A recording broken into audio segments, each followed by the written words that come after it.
हे नाथ मुझने मति शुद्ध देजो, हइये सदा सेवक भाव रहजो।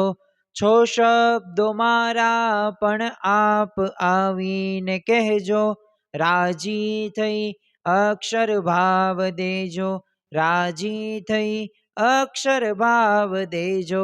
श्री स्वामिनारायण भगवाननी जय। अक्षर पुरुषोत्तम महाराजनी जय। गुणातीतानंद स्वामी महाराजनी जय। प्रमुख स्वामी महाराजनी जय। प्रगट गुरु हरि महंत स्वामी महाराजनी जय। सूरत अक्षरधाम महोत्सवनी जय। दरेक दिव्य हरिभक्तों ने भावभर्या जय स्वामी नारायण। श्रीजी महाराजे अखंड सुखी રહેવાના 6 વિચારો આપ્યા છે। એ પ્રાપ્તિનો વિચાર હોય, મહિમાનો વિચાર હોય, આત્મવિચાર હોય, કરતા હર્તાપણાનો વિચાર હોય કે રાજીપાનો વિચાર હોય કે છેલ્લો છઠ્ઠો વિચાર હોય સાંખ્ય વિચાર। તો આજે આપણે એ સાંખ્ય વિચાર એટલે શું એ વિષય ઉપર પ્રવચનનો લાભ માણવાના છીએ। મારી પાસે એ ગુણાતીતાનંદ સ્વામીનો એ સ્વામીની વાતો નામનો ગ્રંથ છે અને આ વાતોની અંદર પ્રકરણ 1ની પહેલી વાતનું તો આપણે નિરૂપણ કરી ચૂક્યા છીએ કે મહિમા જેવું બીજું કોઈ મોટું સાધન નથી અને મહિમા સમજવો કેટલો જરૂરી છે। હવે ગુણાતીતાનંદ સ્વામીની પહેલા પ્રકરણની એ બીજી વાત એટલે કે સાંખ્ય વિચાર ઉપર આપણે થોડાક દિવસ સુધી એ અંતરદ્રષ્ટિ કરવાના છીએ અને પ્રવચનનો લાભ માણવાના છીએ। આપણે સૌ કોઈએ અખંડ સુખી રહેવું છે। આજે કોઈને પણ એક દિવસ કે 2 દિવસ સુખી નથી રહેવું। અખંડ એટલે કે જીવંત પર્યંત સુધી આપણે સુખી રહેવું છે અને આપણે આપણી રીતના પ્રયત્નો ઘણા બધા કરી ચૂક્યા છીએ અને અત્યારે કરી પણ રહ્યા છીએ। એ હું હોય કે તમે હોય, પરંતુ અખંડ સુખી રહેવા માટે જે શ્રીજી મહારાજે જે 6 વિચારો આપ્યા છે, જો આ 6 વિચાર નહીં કરીએ ને તો આપણે આજે પણ સુખી નહીં થઈ શકીએ, આવતીકાલે પણ સુખી નહીં થઈ શકીએ અને જીવનના અંત સમયની અંદર પણ આપણે અખંડ સુખી નહીં રહી શકીએ। એક કહેવત છે, આમ તો જીવનની અંદર વિચારનું બહુ મહત્વ છે અને જેવો તમે વિચાર કરો ને એવી ક્રિયા થાય। એટલે પહેલા તો થિંક એટલે કે વિચાર આવે છે અને વિચાર બાદ આપણે એક્શન લઈએ છીએ। હવે જેવી આપણે ક્રિયા કરતા હોઈએ છીએ તો એક એવી ટેવ બની જાય છે। આમ તો આપણને સૌ કોઈને વહેલા જાગવું ગમતું ન હોય, પરંતુ જો 10, 20 કે 30 દિવસ જો વહેલા જાગી જઈએ, સમયસર જાગી જઈએ, તો પછી 31 કે 32મા દિવસે આપણે એ સમયસર જાગી જ જઈએ છીએ। એક ટેવ પડી ગઈ સારી। હવે ટેવ બધી ભેગી કરો તો આપણું ચારિત્ર બને, જેને આપણે કેરેક્ટર્સ તરીકે ઓળખવામાં આવે છે અને આપણું ચારિત્ર રહ્યું ને એના આધારે જ તે આપણું ભવિષ્યનું ઘડતર થાય છે। શરૂઆત એક વિચારથી થઈ અને અંત એક ભવિષ્ય સુધી થઈ। તો જો જેને પણ વિચાર ઉપર વિજય મેળવ્યો હોય ને તો ખરેખર તે પોતે આગળ વધી શક્યા છે અને દુનિયાની અંદર એ તમે જે પણ કંઈ જોવો છો ને એક વિચારમાંથી જ તે પરિણમ્યું છે। તમારી એ નજર સમક્ષ તમને જે લાઇટ દેખાય છે ને તો થોમસ આલ્વા એડિસને એક વિચાર ઉપર જ એની શોધ કરેલી છે। ભલે એ પોતે નિષ્ફળ ગયા પણ એ વિચારથી જ પરિણમ્યું છે। આપણે એક સ્થળેથી બીજા સ્થળે એ જે વાહનની અંદર મુસાફરી કરીએ છીએ ને તો એ પાછળનો પણ મુખ્ય આશ્રય હેતુ એ મુખ્ય જે જવાબદાર વાહનો છે ને એની જે શોધ કરતા જે વ્યક્તિ છે એને વિચાર જ આવેલો છે અને એના લીધે જ આપણે સગવડતા ભોગવી રહ્યા છીએ। ટૂંકમાં એ વિચાર ઉપર તમે વિજય પ્રાપ્ત કરી શકો એટલે ખરેખર તમે જીવનમાં આગળ વધી શકો અને તમારું ભવિષ્ય પણ સારું બની શકે। પણ હવે વિચાર ક્યાંથી આવે તો મનથી વિચાર આવે। તો મનને તો જીતવું પડે ને, અને એક કહેવત છે કે જીતમ જગત કેન મનોહી એન, કે જેને મન જીત્યું એને જગત જીત્યું। તો આજે આપણે ગુણાતીતાનંદ સ્વામીની પ્રકરણ 1ની વાત 2નું નિરૂપણ સાંભળવા જઈ રહ્યા છીએ। પણ આજે આપણે વાત 2નું સંપૂર્ણ નિરૂપણ નહીં સાંભળીએ, પરંતુ એમાં ગુણાતીતાનંદ સ્વામીએ જે શરૂઆતમાં જે સાંખ્ય વિચાર કીધો છે ને તો આજે આપણે સાંખ્ય વિચાર એટલે શું તેના મહિમા વિષયની વાતો સાંભળવાના છીએ. સાંખ્ય વિચારની અંદર જે ગુણાતીતાનંદ સ્વામીએ વાત કરી છે એ સંબંધી જ આજે આપણે વાતો સાંભળવાના છીએ. પણ એ દુઃખો હોય કે પ્રકૃતિ હોય તો એની આજે આપણે વાત કરવાના નથી. તો સૌ પ્રથમ આપણે આ સ્વામીની વાતો ગ્રંથમાંથી જ એ આપણે શ્રવણ કરીએ અને ત્યારબાદ સમજીએ કે આ ગુણાતીતાનંદ સ્વામી આપણને શું કહેવા માગે છે. તો પ્રકરણ 1ની વાત નંબર 2 નું આપણે શ્રવણ કરીએ. સ્વામિનારાયણ હરે સ્વામીએ વાત કરી છે કે સાંખ્ય વિચાર કરવા શીખવો ને સાંખ્ય વિના લોભ કામ સ્વાદ સ્નેહ ને માન એ 5 દોષ તથા અધ્યાત્મ અધિભૂત ને અધિદેવ એ 3 તાપ એ સર્વનું દુઃખ મટે નહીં ને સાંખ્ય વિના અડધો સત્સંગ કહેવાય. માટે સુખ્યા રહેવાને અર્થે સાંખ્ય વિચાર શીખવો. જો અહીંયા ગુણાતીતાનંદ સ્વામીએ આમ તો 3 થી 4 મુદ્દા આપણને સમજાવ્યા છે, પરંતુ પ્રથમ જે શબ્દ કીધો અને જે વાક્ય કીધું જે નાનું જ છે કે સાંખ્ય વિચાર કરવા શીખવો. શા માટે સાંખ્ય વિચાર કરવા શીખવો? તો છેલ્લે શું કીધું? સુખ્યા રહેવાને અર્થે સાંખ્ય વિચાર શીખવો. દરેકને સુખી રહેવું છે તો એના માટે આ વિચાર કરવાનો છે. અને જો આ સાંખ્ય વિચાર કરતા આપણને ન આવડતું હોય ને તો ગુણાતીતાનંદ સ્વામીએ ત્યાં સુધી કીધું કે આ જો ન સમજીએ ને તો અડધો સત્સંગ કહેવાય. તો જો આપણે સત્સંગ તો સંપૂર્ણ કરવો છે, આધ્યાત્મિક એવી એક આપણા મુક્તિ પામવી છે, આપણું આત્યંતિક કલ્યાણ કરવું છે, તો એના માટે જરૂરી શું છે? એના માટે જરૂરી છે કે સાંખ્ય વિચારને આપણે વ્યવસ્થિત સમજીએ. પરંતુ ગુણાતીતાનંદ સ્વામીની એ અન્ય વાતોની અંદર પણ આ સાંખ્ય વિચારની વાત આવે છે. તો ગુણાતીતાનંદ સ્વામીએ પહેલા જ પ્રકરણની 108મી વાતની અંદર કીધું છે અને સરસ મજાની સાંખ્ય વિચારની સમજ આપી છે. જો સમજણમાં જ તે સુખ રહેલું છે. આપણા જીવનમાં આવતા કોઈ પણ એવા વિપરીત સંજોગો કે પ્રશ્નો કે દુઃખો હોય ને તો આને પાર પાડવું હોય ને તો એના માટે સમજણ જો આપણી પાસે સારી હોય તો આપણે એમાંથી બહાર આવી શકીએ. તો જો સાંખ્ય વિચારની સમજ આપતા ગુણાતીતાનંદ સ્વામીએ કીધું કે પ્રકૃતિનું કાર્ય એ સર્વે નાશ કરી નાખવું ને આનું જ નામ સાંખ્ય કહેવાય. એ પ્રકૃતિ એટલે શું? અત્યારે આપણે જે જગતની અંદર પદાર્થો જોઈએ છીએ, વસ્તુઓ જોઈએ છીએ, સ્થાનો જોઈએ છીએ, અરે જે સંશોધનો જોઈએ છે ને આ બધોય નાશ કરી નાખીએ તો આનું નામ સાંખ્ય વિચાર કહેવાય.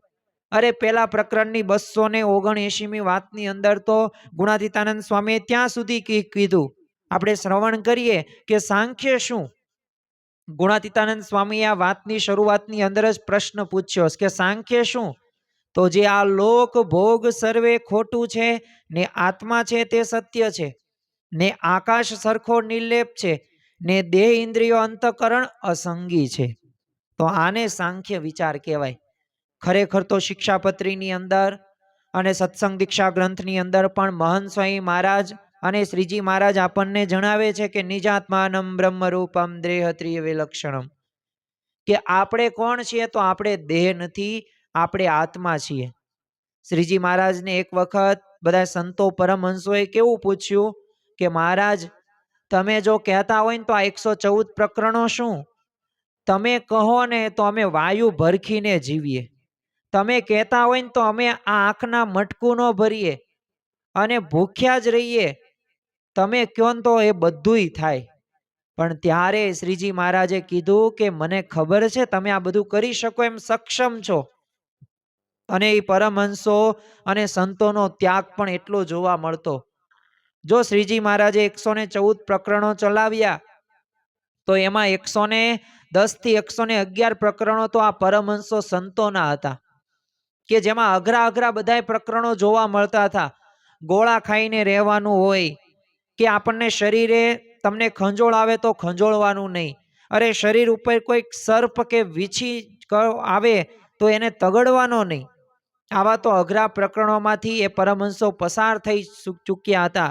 શ્રીજી મહારાજથી જ તે મોટા એવા સદગુરુ મુક્તાનંદ સ્વામી 21 વર્ષ મોટા હતા. પરંતુ આ મુક્તાનંદ સ્વામીને કેવી ખપ અને મુમુક્ષુતા.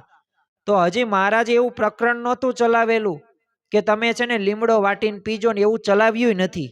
સંપ્રદાયમાં આપણને જોવા મળે છે. પણ અગાઉથી એડવાન્સમાં પૂર્વ તૈયારી કરતા હતા અને લીમડો વાટીને એનું પાણી પીવે. કોઈક સંતે કીધું કે આવું પ્રકરણ તો મહારાજે ચલાવ્યું નથી. ત્યારે મુક્તાનંદ સ્વામીએ કીધું કે ભવિષ્યની અંદર જો શ્રીજી મહારાજ આવું પ્રકરણ ચલાવે તો ત્યારે આપણે પાળી શકીએ ને, એટલે મેં અગાઉથી હું પૂર્વ તૈયારી કરું છું. તો જો આવી ખપ અને આવી મુમુક્ષુતા હતી, ખરેખર આપણને ખ્યાલ આવે કે આ બધાય પ્રકરણોમાંથી એ શ્રીજી મહારાજનું આપણને સર્વોપરીપણું એ આપણને દ્રશ્યમાન થતા જોવા મળે છે. પરંતુ આ બધી વાતો પછી એ શ્રીજી મહારાજે શું કીધું સંતો પરમહંસોને, તમે બધુંય કરી શકો મારી આજ્ઞાથી અને તમે નિયમ ધર્મ પાલન કરોય છો અને કર્યા પણ છે, પ્રકરણોમાંથી પસાર પણ થયા છે, પણ તમે છે ને આત્મા છો, દેહ નથી. આ વાતને સમજી રાખજો. આ જ સમજવાનું છે. તો જો આ સાંખ્ય વિચાર છે કે આપણે આત્મા છીએ, આત્માને ક્યારેય દુઃખ લાગતું નથી. એ સુખ દુઃખના તો દેહ સંબંધિત આ બધાય સગા સંબંધીઓ આપણને મળ્યા છે, પણ વાસ્તવમાં આત્માનું કોઈ સગુવાલું હોતું નથી. અજર છે, અવિનાશી છે, સુખરૂપ છે. અને ખરેખર એ સુખરૂપ છે જ તે, પણ જો આપણે આવી રીતે માનીએ તો નિજાત્માનમ બ્રહ્મરૂપમ દેહત્રિય વિલક્ષણમ. અને જો આ માયિક પદાર્થોની અંદર તે એમાંથી જે પણ સુખ આપણને મળે, અમુક સારું સારું જમે, અમુક સારું સારું જોવે, અમુક સારું સારું વાંચે, અમુક સારા સારા સ્થળે ફરવા જાય, પણ આ બધુંય કેવું છે? નાશવંત છે. જો આપણું શરીર હોય કે સંપત્તિ હોય કે આ જગત હોય, એ કોઈ કાયમી રહેવાનું નથી. એ બધુંય નાશ પામી જ જવાનું છે. તમે તમારા માતા પિતાને કે પછી તમારા ભાઈ બહેનને એની ગમે એટલા વર્ષો સુધી એની સાથે રહ્યા હશો, સુખ દુઃખમાં પણ સાથી હશો, પણ અંતકાળે કોઈ સગું નથી. એ આ નાશવંતપણાનો વિચાર કરવાનો છે, આ સાંખ્ય વિચાર કરવાનો છે, તો ભગવાન બાજુ આપણી વૃત્તિ વળે. બાકી આ લોકની અંદર ગમે એટલું તમે ભોગવશો, અરે ગમે એટલા સંબંધો પણ એ સાચવવા માટે પ્રયત્ન કરશો ને, જો આ લોકની કેવી પ્રકૃતિ છે. એક હું તથ્ય વાત કરું, અને આપણે સૌ કોઈ અનુભવ કર્યો હશે કે 100 કામ તમે કર્યા હશે, ખાલી 5 કામ નહીં કર્યા હોય ને તો એ તમારા 95 કામ એ નહીં ગણે. ઓલા 5 કામ નથી કર્યા ને એના આધાર તમને મૂલ્યાંકન કરશે. તો એ સગો શું કામનો? એ આ બધાય સ્વાર્થ ભરેલી દુનિયાની અંદર એક જ નિસ્વાર્થ ભાવે ભગવાન અને સંત, એને આપણો હાથ પકડ્યો, તું મૂંઝાતો નહીં, તું ઉપાધિ ન કરતો. તો જો આવો વિચાર આપણે જ્યારે આવશે ને, ત્યારે ભગવાન અને સંતને અર્થે શું ન થાય, બધુંય આપણે કરી શકીશું. અને જો આવો નાશવંતપણાનો વિચાર, એટલે જ તે સાંખ્ય વિચાર. જો આ અક્ષર બ્રહ્મ અમૃત વાણીની અંદર આપણે બધી તે વાતોનું નિરૂપણો આ રીતે જ કરવાના છીએ, પણ અગત્યનો અને મહત્વના જે વિચારો હશે ને એમાં આપણે સમય પણ લઈશું. કારણ કે આપણે નિરૂપણ કેવી રીતે કરવું છે કે મુદ્દો આપણા જીવનની અંદર આવે અને એ મુદ્દો સાંભળીને આપણા જીવનમાં કંઈક ને કંઈક પરિવર્તન થાય. આપણા વર્તન જોઈને બીજા વ્યક્તિ પણ પ્રેરણા પ્રાપ્ત કરે. આવી રીતે આપણે આ સ્વામીની વાતોનું નિરૂપણો સાંભળવાના છીએ. અને ખરેખર ભગવાનની દયાથી અને સંતની દયાથી મને જેટલું આવડશે એટલું હું તમને કહીશ. અને ધર્મ ગ્રંથોનો સહારો લઈને એ આપણે એક તટસ્થતા સાથે એ વાતો કરીશું.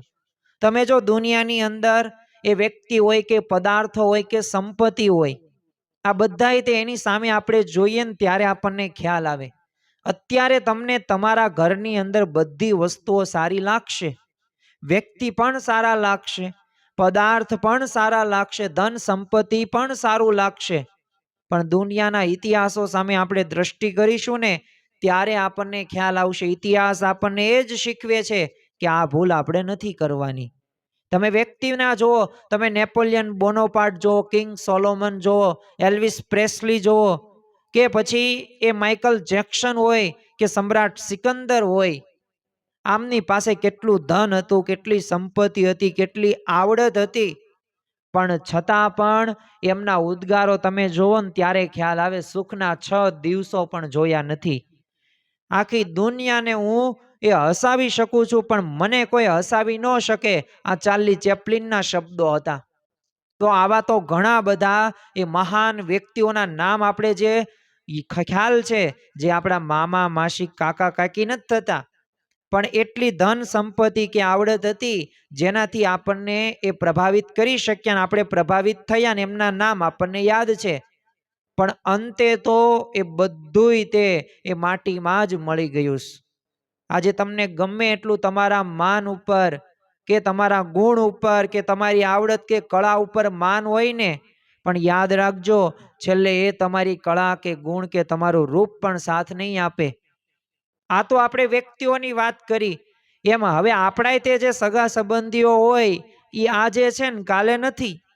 અને વાત પણ સાચી જ છે. દરેકનું એક આયુષ્ય ફિક્સ ભગવાને કરીને રાખેલું છે. એને તમે ગમે એટલો બચાવવાનો પ્રયત્ન કર્યો, પરંતુ જેનો જન્મ છે એનું મૃત્યુ નિશ્ચિત છે. આ શ્રીમદ ભગવદ્ ગીતાની અંદર પણ કહેવામાં આવ્યું છે અને આ વાત સાચી છે. આપણે ગમે એટલો અમર બનવાના પ્રયત્નો કરતા હોય પણ આપણે એમ અમર ન બની શકીએ. કોઈક વસ્તુ હોય, કોઈક પદાર્થ હોય તો એ નાશવંત છે. તમે જો કે અમેરિકાનું તે એક નાક સમાન ને શાન સમાન 110 માળનું વર્લ્ડ ટ્રેડ સેન્ટર હતું, પણ 11/9/2001 ના રોજ એ ધારાશાયી બની ગયું, નાશવંત. ગમે એટલી મહેનત કરી, ગમે એટલી તમારી બુદ્ધિ દોડાવી, પણ અંતે તો નાશ થયું ને. અરે મોંઘામાં મોંઘો તમને આઈસ્ક્રીમ આપવામાં આવે, મોંઘામાં મોંઘો હોય, એનાથી મોંઘું હોય જ નહીં આઈસ્ક્રીમ દુનિયામાં. તમે એ જમશો, 5-10 મિનિટ જમશો, તમને ભાવે એટલો તમને દેવામાં આવે, પણ સવારે આઈસ્ક્રીમ તમે જોઈ શકો છો. અરે આજે બપોરે જે જમ્યા, કાલ સવારે શું થશે? આ દુનિયાની આ જ વાસ્તવિકતા છે. ગમે એટલું જમશો કે ગમે એટલું જોશો કે ગમે એટલા સ્થળે ફરવા જશો, કંઈ સાથે આવવાનું નથી. અને ઘડીક સુખ મળે, જો ક્ષણિક સુખ છે, પાછું સુખ નથી એવું નથી, ક્ષણિક છે. કાયમ સુખ તમને એમાં મળતું નથી. એ તો ભગવાનનું ભજન કરો, ભક્તિ કરો ને ભગવાનની મૂર્તિમાં જ સુખ છે. ભગવાન અને સંતની આજ્ઞામાં જ સુખ રહેલું છે. એટલે આપણા જીવનની અંદર આટલું બધું આપણે સમજીએ છીએ. આ ઇતિહાસના દ્રષ્ટાંતો પણ આપણને ખ્યાલ છે. મેં કાંઈ નવીન વાતો નથી કરી, બધી આપણે સાંભળેલી છે, પણ તોય તે મોહ છૂટતો નથી. પરિણામ શું આવે છે? દુઃખ સિવાય કંઈ આવતું નથી. આપણે સૌ કોઈને અખંડ શાંતિ જોઈએ છે, સુખ જોઈએ છે, પણ નથી સુખ આવતું. યોગીજી મહારાજ તો આ સાંખ્ય વિચારની સરસ મજાની વ્યાખ્યા આપતા કે આ દેહ, લોક ને ભોગ બધાય ખોટા સમજી લેવા. જો આને સાંખ્ય વિચાર કહેવાય. ગુણાતીતાનંદ સ્વામીએ જેમ હમણે વાત કરી, આ વાતની અંદર જ તે કે જો આ સાંખ્ય વિના કેવો અડધો સત્સંગ કહેવાય. તો જો આપણે આ સમજણ ન કેળી હોય ને તો સમજી લેવાનું કે હજી આપણે 50% જ છીએ. એટલે આપણે 100% સત્સંગી બનવા માટે 100% એ સત્સંગ એ ક્યારે કહેવાશે કે જ્યારે આપણે આ સાંખ્યની સમજણ આપણે દ્રઢ કરી હશે. યોગી બાપા તો ઘણી વખત એમના પ્રવચનોની અંદર કહેતા કે રોજ સાંખ્ય વિચાર કરવો. એટલે રોજ એટલે રોજ અખંડ સુખી રહેવાના 6 વિચારો જો દરરોજ કરવામાં આવે તો તમે સુખી રહી જ શકો.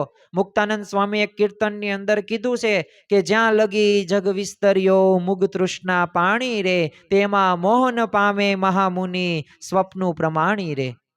આ જગતની અંદર, આ દુનિયાની અંદર તમને જે દેખાય છે ને મૃગજળ સમાન જ છે. આગેથી દેખાય પાણી છે, પણ વાસ્તવમાં ત્યાં નજીક જાઓ ને એટલે ત્યાં પાણી નથી. એમાં બધાય પદાર્થોની અંદર, આ જગતની અંદર જે પણ વસ્તુ કે વ્યક્તિ કે ગુણ આવડત બધુંય દેખાય છે ને, એ બધુંય ત્યાં જેની નજીક જશો ને ત્યાં કંઈ છે જ નહીં. એક કાલ્પનિક દુનિયાની અંદર એ આપણે રચ્યા પચ્યા રહીએ છીએ, સ્વપ્ન તુલ્ય અલ્પકાલીન છે. અને જો આવો વિચાર કરીએ ને તો મોહ ન થાય, તો આસક્તિ ન થાય, અને કોઈક નાશ થઈ જાય ને કોઈક વસ્તુ કે પદાર્થનું તો દુઃખ પણ ન લાગે. અને જો તમે ઇતિહાસમાં એવા સ્વામિનારાયણ ભગવાનના વખતના અને અત્યારે પણ એવા હરિભક્તો છે કે જેમનો પુત્ર હોય કે પુત્રી હોય કે એવી નુકસાની થઈ હોય ને તોય સુખેથી ભગવાનનું ભજન કરી શક્યા છે. અરે સાકર વહેંચી છે. તો આવા બધા ભક્તોના આપણે પ્રસંગો જોઈએ ને તો એને સાંખ્ય વિચાર દ્રઢ કર્યો છે તો જે શક્ય છે, બાકી શક્ય નથી. હું તમને એક સરસ મજાનું દ્રષ્ટાંત આપું અને આપણા દુનિયાની અંદર, આ જગતની અંદર આ દ્રષ્ટાંત એટલું બધું એ અનુકૂળ થાય છે અને આપણે સમજી શકીએ એમ છીએ. કોઈક એક નાટક હોય, આ નાટકની અંદર કોઈક રાજા બને, કોઈક ભિખારીનો વેશ ધારણ કરે, કોઈક સિપાહી બને, તો કોઈક રાણી પણ બને, કોઈક દૂત પણ બને. તો આવી રીતે અલગ અલગ પાત્રો ભજવે. હવે નાટક તો શરૂ થાય, કલાક દોઢ કલાક ચાલે. હવે નાટક પૂર્ણ થઈ ગયો, સંવાદ બધું કેવું થઈ ગયું, સમાન થઈ ગયું. કોઈ રાજા નહીં, કોઈ ભિખારી નહીં, કોઈ રાણી નહીં. તો બસ આવી રીતે જો જીવનમાં પણ આ એક રંગમંચ જ છે. પદ હોય કે પૈસા હોય કે માન હોય કે અપમાન હોય, બધુંય થોડા સમય માટે છે.